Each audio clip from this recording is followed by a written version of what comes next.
I ran into this last week. Here's what fixed it for me. If you're looking to silence those pesky notifications on your Gemini 2026, follow these simple steps. Step 1. Open Settings. Navigate to the Settings app on your Gemini 2026. This is usually represented by a gear icon. Step 2. Select Notifications. In the Settings menu, find and tap on the Notifications option. This will take you to the Notifications Management screen. Step 3. Choose App Notifications.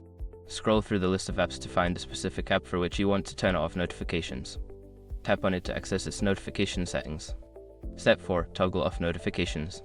Once you're in the app's notification settings, look for the toggle switch that says Allow Notifications. Switch it off to disable notifications for that app. Step 5. Repeat as needed. If you have multiple apps to silence, repeat steps 3 and 4 for each app. Remember, some apps may have additional settings for different types of notifications. I hope this helps you enjoy a quieter experience on your Gemini 2026. If you have any other questions, feel free to ask.